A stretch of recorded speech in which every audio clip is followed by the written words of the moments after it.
Good evening, salam namaste to each and everyone, and welcome again to Dada's, our beloved Dada's bachelor Zoom sessions. And today's remedy is one of Dada's very favorite, his own very favorite, gorse. And that is one remedy that he vouched till his last breath. And yes, दादा की language में ये कह सकते हैं कि दादा's very, very favorite person. उनके जो एक दोस्त हुआ करते थे, unfortunately he also had cancer. दादा को भी कैंसर था, पर उनको भी कैंसर था, और वो बाय डिफॉल्ट बिफोर कैंसर रोज दादा के पास आते थे, और उससे हमें पता चल जाता था कि शाम के 6 बज गई है। सो वो वॉच पहनते नहीं थे, बट बाय डिफॉल्ट 6 बजे वो डॉट दादा के पास पहुंच जाते थे। और एक कुर्सी हमेशा रहती थी दादा के पास, वो उस पे बैठते थे। There used to be no conversation between both of them. वो वहां बैठते थे, दादा अपनी सीट पे बैठते थे, बीच बीच में कुछ दादा ने बोल दिया या चाय का ऑर्डर दे दिया। यस, दोनों को आइसक्रीम का बहुत शौक था। वो अपनी एक आइसक्रीम एक चाय पीते थे, और 7:30 पौने 8 बजे वो उठ के चले जाते थे। There would be no wishing, there would be no bye. ये दादा और उनके फ्रेंड के बीच की बात थी, और सालों से ये थी। लेकिन कैंसर के बाद उन्होंने आना बंद कर दिया था, जिसकी वजह से दादा काफी डिस्टर्ब रहते थे। वो जगह खाली उनको बिल्कुल अच्छी नहीं लगती थी। फिर उन्होंने उनको समझाया, और as far as I remember, Mansi उनको घर पे कोर्स देकर आई थी, कॉम्बिनेशन देके आई थी, पर हमें पता था उसमें क्या है। एंड आफ्टर फ्यू डेज दादा के फ्रेंड वापस आने लगे उनके पास, बैठते थे। लेकिन ताजुब की ये बात थी कि अब वो बोलने लगे थे, और बोलने इसलिए लगे थे कि वो ये बोलते थे कि बिपिन, मैं तो अब जा रहा हूँ, लेकिन अपने बचपन की यादें थोड़ी बहुत ताजा कर लें तो मेरी तबीयत ठीक हो जाती है। And they would have ice cream instead of chai most of the time. And काफी बातचीत होती थी, कई बार तो बीच में पेशेंट्स को 10 मिनट बैठना भी पड़ता था, वो बातचीत अगर चल रही होती थी। But his last days were very happy, and that was because of yes, anybody sitting with dada would be very happy. दादा के एनेक्डोट्स, दादा का बात करने का तरीका, और हर चीज में एग्जाम्पल देने का तरीका, सो it was a very lively, माहौल बहुत लाइवली होता था दादा के साथ। तो वो यही बोलते थे कि बिपिन, तेरे साथ 2 घंटा बिता के घर जाता हूँ तो बहुत अच्छा फील होता है। दैट वाज दादा and दादा's friend, and his favorite remedy, gorse. Ulix europaeus was its biological name, and it is in layman language हम इसको बोल सकते हैं furze और whin, WHIN and FURZE. The best part of gorse is it grows on waste land, और कई जगह इसको वीड की तरह कंसिडर्ड किया जाता है, क्योंकि हमारी हमारा वो क्या होता है कि हम कोई भी प्लांट को एक बोलते हैं ना तरीके से लगाते हैं, क्यारी में लगाते हैं, या फार्म की तरह लगाते हैं, या अपने घर में घास के उधर आसपास लगाते हैं, या गमलों में लगाते हैं। बट उनको लगाना पड़ता है कई प्लांट्स को। पर एक गौर से एक ऐसा प्लांट था कि जिसको जहां जगह मिल जाती है वहां उग जाता है अपने आप। So it is considered to be grown in waste land, in waste areas, in barren areas, and the best part is that वो जंगल की तरह उग जाता है, वीड की तरह उग जाता है। And traditionally it was used as fuel. ये प्लांट फ्यूल की तरह, क्योंकि एक तो जंगली की तरह उगता था, तो फ्यूल की तरह यूज में आता था। And the Ashes, they are were so rich in alkali that till today it is used in washing the vegetables and even as fertilizers. Now, if you want to study the beauty of the gorse essence, it can be seen through its plant. जैसा कि दादा का ये बहुत बड़ा शौक था कि कोई भी प्लांट या कोई भी एसेंस के बारे में बात करनी है, तो सबसे पहले मूल रूप से वो पेड़ के बारे में बात की जाए। बोले जो भी है उस पेड़ से आता है। तो वो ये कहते थे कि सबसे सुंदर प्लांट, सबसे देने वाला प्लांट है ये गॉर्स। So let's understand the quality. So its strong and resilient quality of God's essence can be seen in the bright, radiant, sun bright, radiant flowers. Yellow colour के फ्लावर्स, इतने ब्राइट कि एक gloomy से इंसान को भी अगर वो इतना सुंदर फूल दिख जाए ना, तो आधा तो मन उसका वही खुश हो जाए। So the radiance of the flower वो एक सन ब्राइट कलर है। It is different from all the yellow colours, it is absolutely sunbright. एक शाइनी है उस फ्लावर के अंदर, येलो कलर में वो शाइन है उस फ्लावर के अंदर। And Y? वो शाइन के बारे में मैं आपको बताती हूँ. It catalyzes the nitrogen that is found in the upper atmosphere. Generally, it is not with the plants कि वो catalyze कर सकते हैं nitrogen. It is not easy. But GORS has a quality that it would catalyze the nitrogen present in the upper atmosphere, a special ability to bring that fertility and vitality to otherwise barren ground. Right. ये nitrogen की वजह से वो जो बोलते हैं ना कि एकदम बंजर जमीन में भी गॉर्स उग जाता है. और इसकी ये खूबी हम एंड में देखेंगे एक एग्जाम्पल के through. Better remind me, of course I am not suppose to forget and I will never forget also. But उसकी ब्यूटी मैं आपको आखिरी में बताऊंगी. Where other vegetation can not flourish, वहां पे गॉर्स उग जाता है. It is one and one only reason that it can catalyze the nitrogen that is present in the upper atmosphere. And this quality, it naturally helps us to understand कि देखिए कि जो remedy hopelessness के लिए मानी जाती है, so you can understand कि जहाँ पे कोई वेजिटेशन नहीं उग सकती, कभी नहीं उग सकती, वहां गॉर्स उग जाता है. सो इससे बड़ी होपलेसनेस रेमेडी के बारे में हम और क्या बता सकते हैं कि कहीं ये जगह एकदम होपलेस है, बैरन है, वहां पे भी अगर ये उग सकती है. So this is the quality of gorse essence in itself, that it's a remedy for hopelessness.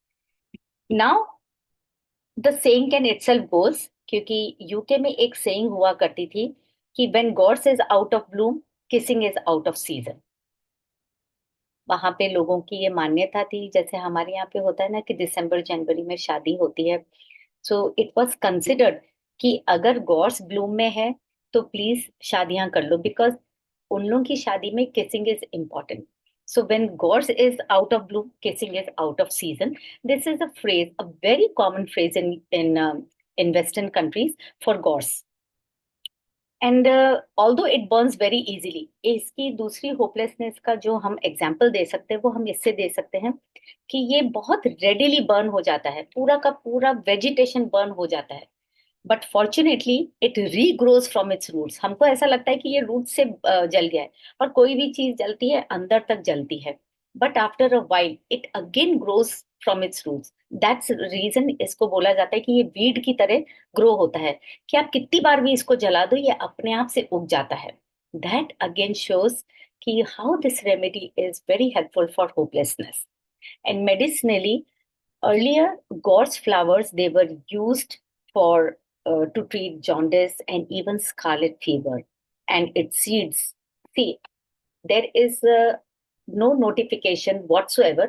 But yes, some of the books have been saying this, and this has been told to us by Dada. But वो साथ में ये बोलते थे कि इससे ये मत सोच लेना कि ये गॉर्स जो एसेंस है ये तुम्हें हेल्प करेगा. बट ये गॉर्स एसेंस कैसे हेल्प करेगा इन इंटरमिटेंट फीवर या स्कारलेट फीवर या जॉन्डिस में, या इसके जो सीड्स होते हैं, it was used in treating stones and even diarrhea, and it is also used in insecticides. तो वो हम अगर इसको एसेंस के हिसाब से देखें तो उस हिसाब से भी लगता है ना कि जॉन्डिस के टाइम पे या again and again intermediate fever आता है या scarlet fever, it is a very dangerous fever.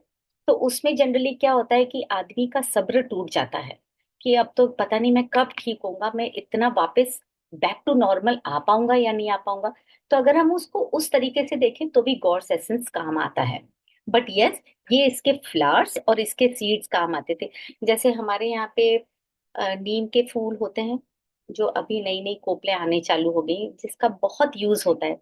लेकिन नीम के फूल भी जो होते हैं ना, जो कहते हैं कि अगर आपका स्टमक अपसेट हो जाता है चेंज ऑफ वेदर वगैरह में, तो वो अगर उसके फूलों को आप ड्राई करके रख देते हैं, एंड इफ यू यूज एक एक टीस्पून फूल, ड्राइड फूल लिए, और अगर आप छौंक में लगा देते हैं और दाल उसमें फ्राई कर देते हैं, तो वो आपके स्टमक के लिए भी अच्छा होता है. तो इन द सेम मैनर इसके फूल भी they were used in treating jaundice. और आपने देखा है jaundice भी yellow, and the sun bright yellow colour होता है इसके फ्लावर्स का भी. So it was used to be treated, and its seeds were used in treating, as I already said, in diarrhea and in stones. And I already told you कि दादा की ये favorite remedy थी, and that was the last remedy that he used for his friend, of course. और उन्होंने अपने लिए भी यूज की थी. Now physically there is no para functional as such, लेकिन अगर फिजिकली ऐसे लोगों को देखेंगे तो आपको दिखेगा कि डार्क सर्कल्स हैं, ग्लोलेस फेस है, पेल फेस है, eyes are sunken, deep seated eyes होती हैं, एकदम पेल काला पीला पड़ा हुआ चेहरा होता है ऐसे लोगों का, because they are suffering from chronic disease और something that is, you know, it's like a glass pane between their personality and their soul. मतलब कहीं कोई अड़चन है उनकी पर्सनालिटी और सोल के बीच में, कि वो अपने आप में नहीं है, they are not their own being. That's why you will see that listlessness on the face, या ग्लो नहीं है उनके फेस पे। So this is how you can relate कि ओके, समथिंग इज रॉन्ग। क्योंकि जो भी इंसान डिप्रेशन में होगा या डिसअपॉइंट होगा या डिस्पोंडेंसी में होगा, वो कभी आपको आके नहीं बोलेगा कि I am suffering from this. They will say okay, I have this chronic disease, मैंने ये समझ लिया है कि मैं इसी के साथ जाने वाला हूँ। But these are some kind of indication, with time you can see in your patients, and you can just note it down. Not only these, you can note it down many more, अलग अलग चीजें भी आपको दिख सकती है। So these are all kind of things that we have noted down, and over ages people have noted down.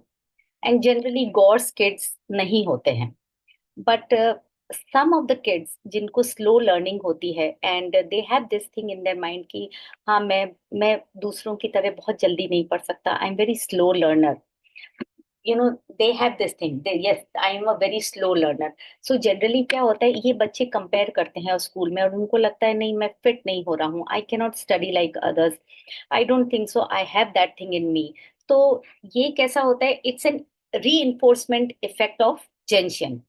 जब अगर हम जेंशन को अगर हम डील नहीं कर रहे हैं, एड्रेस नहीं कर रहे हैं, तो वो बढ़ के वो गॉड स्टेट में भी पहुंच सकता है। तो generally you will not find God states, but yes, कभी अगर आपको लगता है वो बच्चा कंटिन्यूअसली बोल रहा है no I am not able to cope up, मेरे को लगता है मेरे बस का है ही नहीं पढ़ाई करना, so one drop of gods and I think it can work. It has been used by दादा, but yes of course not by me, because मेरे को god kids generally I have never come across any god kids, right? So yes, gorse is a beautiful remedy, beautiful essence for animals, pets. Generally, I have always repeatedly been saying कि जो जानवर होता है वो बोल नहीं सकता, and specially when they are excited, तब वो भौंक भी लेंगे, और जब उनको डर लग रहा होगा या वो देखेंगे डेंजर है तो वो भौंक लेंगे। But specially in the condition when they refuse to eat, when they refuse to budge, to improve, तो हमें समझ जाना चाहिए वो बिल्कुल शांति से बैठा है, या आफ्टर सर्जरी, या बोल सकते हैं आर्थराइटिस, बिकॉज जानवरों में आर्थराइटिस होना, वो अपने पैरों से चलते हैं, सब कुछ उनके पैरों से होता है, four limbs, right? So they tend to give up. That is a time when you need to understand कि something severe is going on with your pet. Few drops of gorse, couple of days, even for 10 days, even for 15 days, as much as you feel is needed by your pet, it will help wonders. And this I can say wonders because this I have been using repeatedly with many of the aged pets. जो एक as आने के बाद, 8-9 साल के बाद, उनकी life में बहुत ठहराव सा आ जाता है, ना वो ज्यादा उठना चाहते हैं, ना जो वो ज्यादा भागना चाहते हैं। एंड यू विल फाइंड कि जितने भी हमारे मार्बल वाले घर होते हैं, हम बहुत शौक से मार्बल वाले घर बनाते हैं, और सब बड़े घरों में क्या होता है, सबको पेट्स रखने का बहुत शौक होता है, बट हम ये नहीं समझ पाते हैं कि marble is very very dangerous for our feet. हमारे साथ साथ सबसे ज्यादा खराब होता है हमारे पेट्स के पैर। Marble is not good for the feet, marble is not good for our feet also, right? So वो they face arthritis a lot, और वैसे भी एक एज आने के बाद उनको तकलीफें तो बढ़ती ही हैं। So gorse is a very kind remedy for pet animals or for any kind of animals, yes. So now we will quickly go to some kind of similarities and differences. So this time we are doing Gorse elm. Yes, we are doing Gorse gentian. We are doing Gorse sweet chestnut, Gorse wild rose, and Gorse and willow. So very first remedy is like a similarity and differences. So similarity between Gorse and elm. इनका क्या है? They both seem to appear to resign in acute condition, right? हमको, I'm repeating, appear to resign in acute condition. Now where gorse में क्या होता है कि they have really given up on all those possible improvements या positive change in the life because of the chronic condition, या कोई भी chronic बीमारी की वजह से, ये गॉड्स का हो गया। लेकिन डिफरेंस कैसे पता चलेगा? अब इसके अंदर क्या होता है, एल्म के अंदर they experience those short period of resignation until the perception is clear. वो fog clear हो जाता है, perception clear हो जाता है, and they return back to their vitality after a short period of rest. Right? ये दोनों में difference है, लेकिन दोनों resign करते हैं. They appear to resign in acute condition. Now second is Gauss and Gentian. Gauss और Gentian में क्या है? They both have negative expectation. ये तो पक्का है कि दोनों का नेगेटिव एक्सपेक्टेशन होता है, गॉर्स और जेंशन। लेकिन जेंशन हमने बताया कि इट्स एन री एनफोर्स इफेक्ट ऑफ जेंशन। अगर वो बिगड़ता है तो वो गॉड्स पे पहुंचता है, राइट? उसे बिगड़ने नहीं देना है हमें। लेकिन गॉड्स में क्या होता है, they are unable to imagine any positive change. उनको लगता है कि उनकी एक्यूट कंडीशन में, उनकी इस क्रॉनिक कंडीशन में there is no positive change. हाँ, कोई मोटिवेशन आ जाए, बट तब तक उनको लगता है देर इज नो पॉजिटिव, मेरी कंडीशन में कोई पॉजिटिव चेंज नहीं आएगा, चलो मैं मेरे बिहेवियर पैटर्न में या मेरे मन में कुछ ले आऊं, मोटिवेशन ले आऊं, सो दैट जो बची कुची जिंदगी है वो मेरी अच्छे से निकले। बट जेंशन में क्या होता है, gentian wants to avoid the disappointment. तो वो ये मान के ही चल लेते हैं कि चलो मैं नेगेटिव आउटकम ही एक्सपेक्ट कर लूं, ताकि मुझे कोई तरह का नेगेटिव डिसअपॉइंटमेंट ना हो। Disappointment is generally negative only, तो मुझे कोई डिसअपॉइंटमेंट नहीं हो। सो वो क्या करते हैं कि कोई भी नेगेटिव आउटकम होता है उसको पहले ही एक्सेप्ट कर लेंगे कि ठीक है, I am expecting that negative outcome आएगा। Why? To avoid that disappointment. और यहाँ पे क्या होता है, वो इमेजिन ही नहीं कर सकते कि पॉजिटिव कोई चेंज होगा मेरी लाइफ में, गॉड्स में, right? So there is a hair line, just a hair line difference. तो वो हमें पकड़ना पड़ेगा, जब हम हिस्ट्री लेते तब हमें पता चलता है कि ये क्रॉनिक है या जस्ट अभी अभी हुआ है। सो उस हिसाब से हमें पता चल जाता है कि ये जेंशियन है या गॉड्स पर्सनालिटी है, right? So next is gorse and sweet chestnut. अब दोनों में क्या होता है, they both believe that the state is hopeless, right? इधर क्रॉनिक डिजीज है, इसको पता है कि मेरा तो केस होपलेस है, there is no imagination, no possibility of any positive outcome in gorse, right?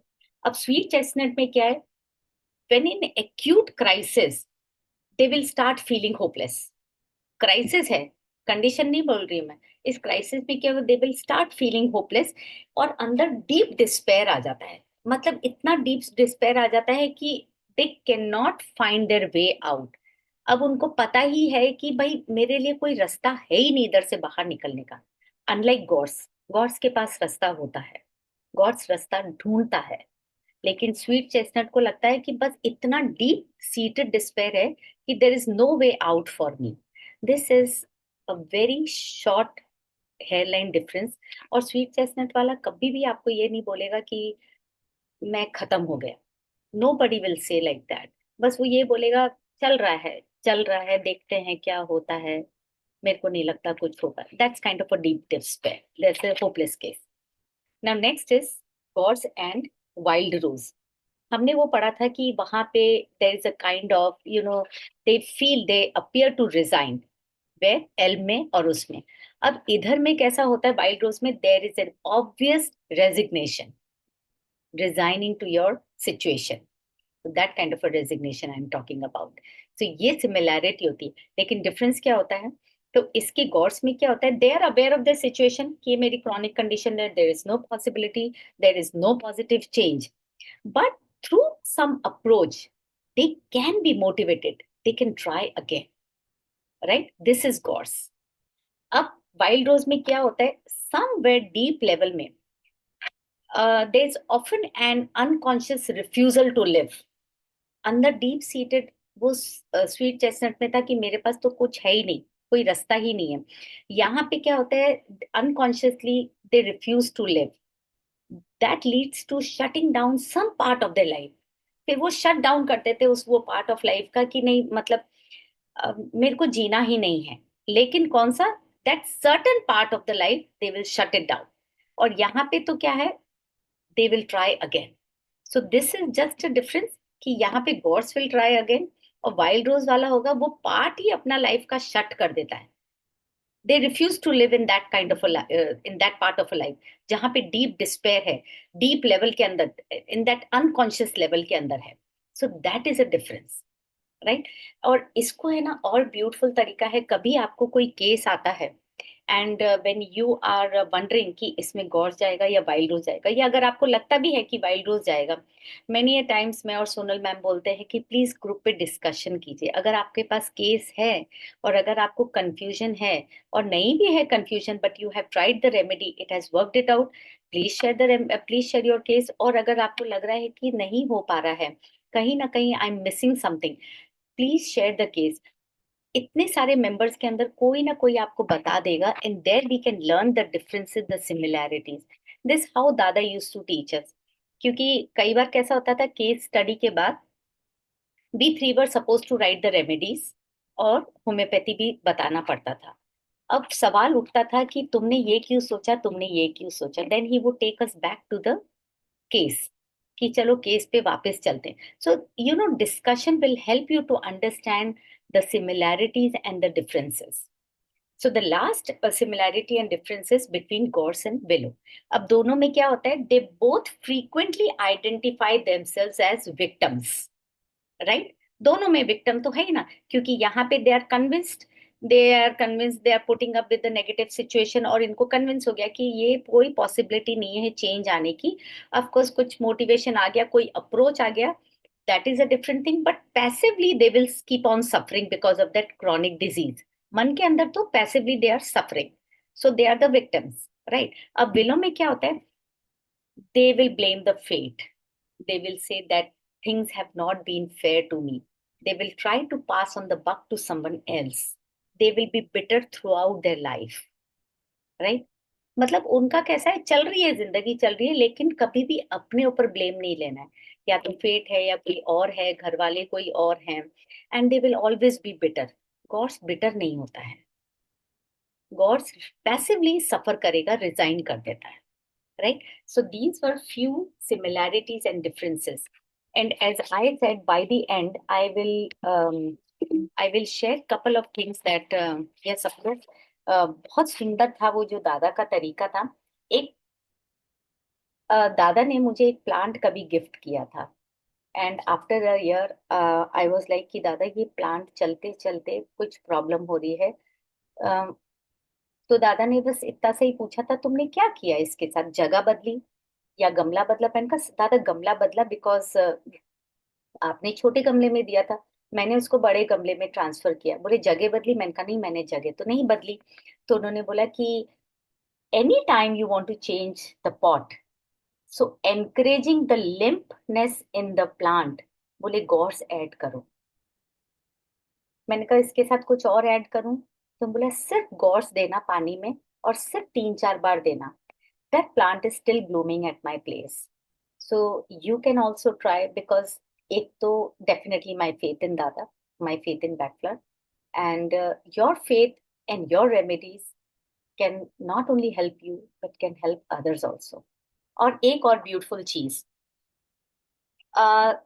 this he has used very successfully, and मेरी आवाज में वो दम इसलिए है because due to some unreasonable medical fact। कई बार ऐसा होता है ना कि कोई रीजन नहीं होता है, कोई मेडिकल रीजन नहीं होता, but potential parents are not able to conceive. कई बार होता है कि दोनों पोटेंशियल पेरेंट में कोई भी खामी नहीं है, बट जस्ट लाइक दैट बच्चा नहीं हो रहा है उनके, they are not able to become parents.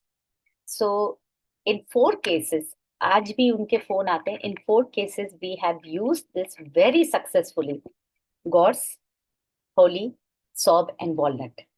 इसके साथ होम्योपैथी।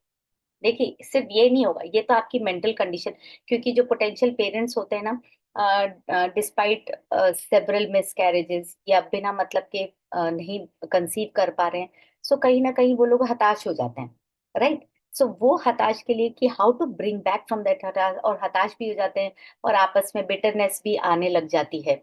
तो वो हताश से बाहर निकलने के लिए गॉड्स, और हमने ये गॉड्स का ये भी बोला था कि gods have an ability to bring that vitality and fertility to otherwise barren land, right? अब उसको कनेक्ट कीजिए इधर, तो वो Holi, गॉर्स, walnut to bring the to bring the change in the situation, and soft because there is कहीं ना कहीं shock होता ही है, लाइफ में आता ही है। सो ही यूज टू हैव ये 4। और साथ में मैंने कल एक ग्रुप पे शेयर किया था कैलकेरिया सल्फ के बारे में। Right now today I will share one thing that he has used, calcarea phosphoricum. ये क्या होता है कि इसके बगैर देर is no bone formation in the body. Calcarea phosphoricum के बगैर कोई बोन नहीं फॉर्म हो सकती। एंड इंटरेस्टिंग फैक्ट ये है, the highest constituent of any inorganic salt in a semen is that of calcarea phos. इतना हाईएस्ट परसेंटेज है, it constitute to be 65 to 67% of this inorganic salt in a semen. So if any potential parents want to conceive, of course आपको वो देखना पड़ेगा, case के हिसाब से देखना पड़ेगा कि कैलकेरिया फॉस्फोरिकम है, कैलकेरिया सल्फ है, टुगेदर विथ होम्योपैथी। ये कॉम्बिनेशन आप जरूर यूज कीजिए आपके पेशेंट्स के अंदर, you will have some wonderful results, trust me, because this has been used by Dada. Homeopathy of course different different use करनी होती है। मैंने ये 2 सॉल्ट के बारे में आपको प्रिसाइजली बताया है क्योंकि ये एक बहुत कॉमन सी बात है, बट हम ओवरलुक करते हैं कई बार, कॉमन सी चीज को भी हम लोग ओवरलुक कर देते हैं, which I will again repeat in China. अभी जो इसकी कॉम्प्लीमेंट्री मेडिसिन है, so the complementary remedy for gorse in homeopathy is arsenic album भी है, ऑरमेट भी है, चाइना भी है, and of course calcarea fluor भी है। But China, why China? Again, China is my favorite, personal favorite, and let's correlate it with GORS. So China, now we all know कि China क्यों use होती है, right? We all know that. But today's market is flooded with multifarious tonics, multifarious injections, and उसके बारे में इतना advertisement होता है, इतना एडवर्टिजमेंट होता है कि ये टॉनिक अच्छा है, ये टॉनिक अच्छा है। But China has always been all-time favorite in all types of intermittent fever and in जिसके अंदर प्रोफ्यूज स्वेटिंग हो रहा है, वेर एक्सटर्नल नर्वस सिस्टम बोलते हैं, हमारा entire nervous system break down हो जाता है इन अ सेंस कि it is, we are so tired, we are so extremely sensitive कि पूरा एंटायर नर्वस सिस्टम हमारा सेंसिटिव हो जाता है, स्पेशली व्हेन इंटरमिटेंट फीवर आता है, व्हेन हमें इतनी स्वेटिंग होती है। And this China can be used again liver swelling के टाइम पे, for the stones, for expulsion of stones, when there is a loss of any vital fluid from the body, कोई भी तरीके से ब्लड निकल रहा हो या कोई भी तरीके से स्वेटिंग हो रही हो, any loss of fluid, so China is one of the best remedies to bring back.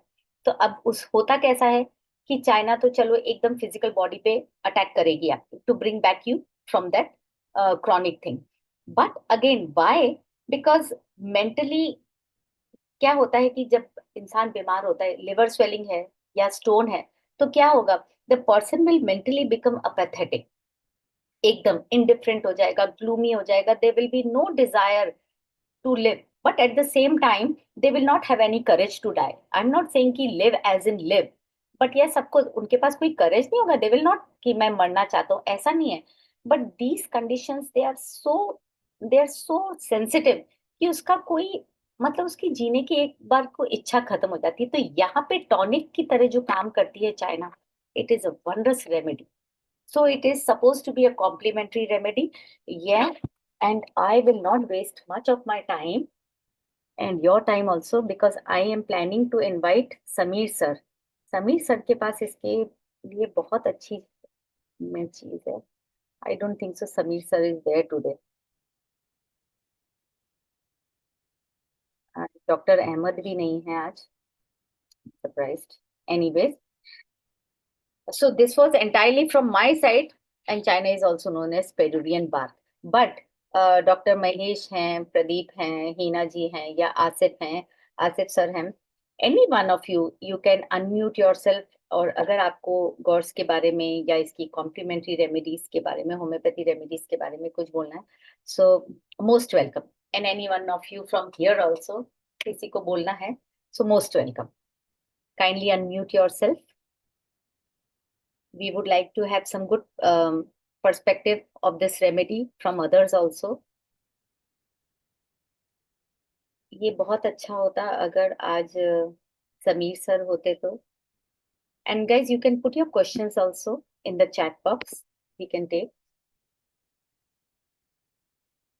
Raza Ahmed sir, phosphoric acid about. Yes, sir. Why not? Sir आप कुछ बताना चाहेंगे? So you can unmute yourself. And any other questions? We are ready to take the questions also. And anybody can answer those questions also. No issues.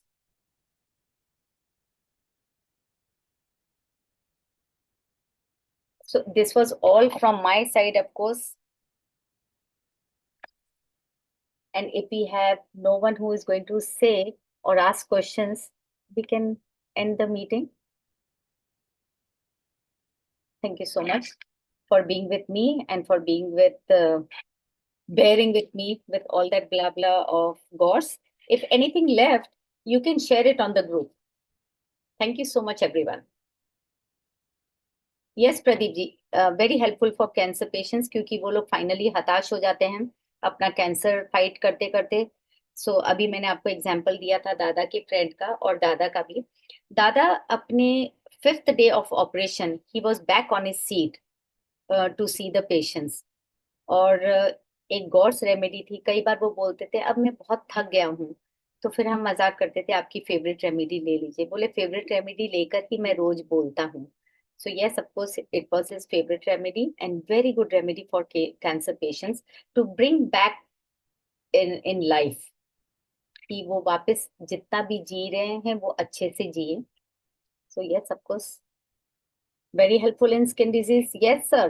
Skin disease से तो हम सबसे ज्यादा परेशान हो जाते हैं, क्योंकि ये इतनी जिद्दी होती हैं कि आप कितना भी ट्रीट कर लो कभी ना कभी वापस आ जाती है. तो वो इंसान हताश हो जाता है कि भाई ये जो है सो है, अब ये ठीक नहीं होगा. कोई भी चीज से जिससे आप हताश हो जाएं. Yes of course. एक और चीज है, अगर गॉर्स के फ्लावर्स आपको कहीं मिलते हैं, तो वो अगर आप गॉर्स के फ्लावर्स को अगर एक्जिमा पे उस पे रब करेंगे. This was done by Dada, not by me. This was done by Dada, and of course Mansi ने भी ये